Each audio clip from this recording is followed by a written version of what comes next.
Àbàwọ́n apá kejì sinimá tó kànmọ̀mọ̀ tó ṣàfihàn lórí Aisha Lawal YouTube channel. Sinimá yìí ga jù ó tàwọn yọ. Ọ̀rọ̀ yìí wà láàárín olólùfẹ́ méjì àti arábìnrin kan tí ó jẹ́ Fadike tó lábàwọ́n ojú, tí ó sì jẹ́ wípé àbàwọ́n yìí ó ń ṣe nǹkan tó ń jẹ́ omi inú fún un tí ò fi jẹ́ kó rọ́kọ fẹ́, tó sì jẹ́ pé olóògùn tó gbóná tó gbáǹkà nìyá ẹ̀ tí ò sì rí ìwòsàn sàn, tó fi jẹ́ wípé gbogbo àwọn aráàlú ló ń wòsàn pátápátá wọn tó sì ń dúpẹ́ lórí, ṣùgbọ́n àtùpà tàn ni kò ríran ríde ara ẹ̀, tó fàjẹ́ wípé ọ̀rẹ́ àfẹ́sọ́nà ẹ̀ ọkùnrin Àkànní tó fi jẹ́ pé gbogbo àwọn àdúgbò ìyókù ọmọge wọn máa yọ Fadike lẹ́nu pé kó fẹ́ ọkọ àwọn sílẹ̀ o, kó má bá wọn du ọkọ, pé ẹni tí ò tí ì rójú ara ẹ̀ tọ́jú tó jẹ́ wípé bí ẹhànnà lórí tó fẹ́ bá wọn du ọkọ. Ilé wa kan Fadike lẹ́mi náà ló wá lọ báyà pé ṣùgbọ́n ǹjẹ́ òun lè rọ́kọ fẹ́ báyìí. Ìyá ní kó má mi kàn pé yóò rọ́kọ fẹ́, kódà ọkọ tó wù ni yóò fẹ́ lásìkò tó bá yá. Níbi lára àwọn ọmọge tí Àkànní ń kó kiri lọ́n ti dùmọ̀ pé àwọn fẹ́ ṣe Fadike ní ìjàmbá o. Ara wọn nínú ẹ̀ tó wá jẹ́ Tóyọ̀sí, òun ni ọkọ àfẹ́sọ́nà ẹ̀ ló ti níṣòro. Níbi tó ti níṣòro náà, Fadike náà ló padà pè ó tó yọ kúrò nínú ìṣòro nígbà tí nǹkan ṣẹjọ́ wá wò pé kí wọ́n á lè fi san Fadike lóore o fún irú oore ńláńlá tó ṣe fún mi yìí. Náà ló sọ fún wípé Àkànní ò nífẹ̀ẹ́ o, ẹ̀fẹ́ ẹ̀tàn lásán ní Àkànní ni. Níbi ló ti wá mú lọ síbi tí Àkànní wà. Nínú wá bí Fadike ló bá ní Àkànní àṣé ìfẹ́ ẹ̀tàn ló ní sí mi, bó ṣe mú Àkànní tó sọ de adìẹ nù o, tó sì dé mọ́nú ùgò. Lẹ́yìn náà nígbà tó ń lọ lọ́jọ́ kan ló bá rí arákùnrin kan tó ń japowó owó nílẹ̀ nígbà tó ń rìnrìn àjò.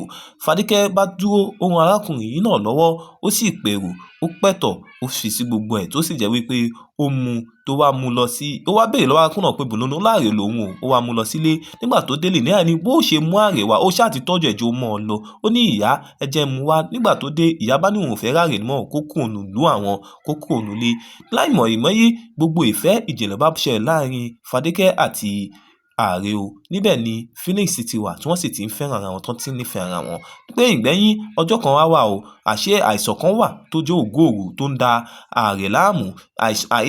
Fadike kò dẹ̀ lè ráyè ìtọ́jú nìkan ló bá pè ìyá ẹ̀ sí. Nígbà tó pè ìyá ẹ̀, wọ́n mú lọ sílé agbára pé kí ló fà á tó fi jẹ́ wípé irú àìsàn báyìí ó ṣe é. Nígbà tó ń wá yọ ẹni tó ń wò wò, ojú ìyá ẹ̀ náà, àwòrán ìyá ẹ̀ náà ló jáde lójú Ifá o. Níbẹ̀ ni èèwọ̀ kí ló tún fà á tó fi jáde. Àṣé líǹkì kan ti wà láàárín ìyá Fadike àti bàbá bọ̀bọ́ yìí. Nígbà tó wà kékeré tí Fadike náà wà, ìṣòro Fadike náà ló gbé ìyá ẹ̀ lọ sọ́dọ̀ ẹ̀ o, tó sì sọ wípé àwọn máa wò ó sàn. Tí bàbá rẹ̀ ní kó máa fi wo Fadike sàn, ó gbọ́dọ̀ fẹ́ òun ni. Ìyá gbà, ó padà fẹ́ ò nítorí ọmọ ló ṣe ṣe. Àṣé ìfẹ́ ẹ̀tàn náà ni bàbá arákùnrin yìí ní sí, tó sì jẹ́ wípé ó padà fi gbogbo ẹ̀tàn àtètè ló fi dá arábìnrin yìí mọ́lẹ̀, tó wá gba gbogbo ọgbọ́n àtòye tó lò tó fi ń ṣe òògùn ló wá gbà lọ́wọ́ ẹ̀ ló wá fi sọ dàgbára. Ó ní ohun tóun lónìí tóun fi dá ìyá arábìnrin yìí mọ́lẹ̀, òun dẹ̀ ní ọmọ ẹ̀ kankan wòsàn. Níbí náà ló ti ṣàlàyé gbogbo ọ̀rọ̀ yìí fún un, kò mọ̀ wípé àṣé bá ṣe ń yọ́só là ń yọgbọ.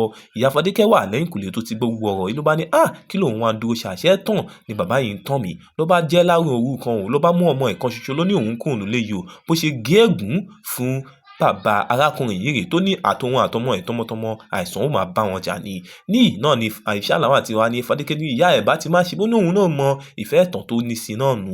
Ó wá ní òun máa tẹ̀lé arákùnrin lọ. Níbẹ̀ náà ni ìyá Fadike ti ní ó gbọ́dọ̀ tẹ̀lé lọ, ohun tó ṣe fún bàbá òun ò tún fẹ́ kó ṣe é. Ó padà gbẹ̀yìn Fadike padà tẹ̀lé arákùnrin yìí náà lọ, torí òun náà ń ṣègùn tó dáńtọ́ ni. Bóun náà ṣe mú lọ sọ́dọ̀ bàbá àgbà tó kọ́ òun náà ní fà tó yẹnu. Bó ṣe wẹ Fadike lójúmọ́ nù, tara ẹ̀ yá. Nígbà tara ẹ̀ yá, inú Fadike dùn, àwọn méjèèjì dì mọ́ra wọn pẹ̀kì. Ó ní àṣé òun náà lè padà jẹ èèyàn gangan abaramọ́ rí báyìí, tó fi jẹ́ wípé ara yóò ní padà fún òun ṣe yẹ̀yẹ́ mọ́. Níbi ìdùnnú ti kàn pọ̀ máa yọ̀ o. Wọ́n bá mú arákùnrin náà ààrẹ wá sọ́dọ̀ ìyá náà kí ìyá ẹ̀ padà wò ó sàn. Kí wá ló ṣẹlẹ̀? Ṣé ìyá wò ó sàn ni?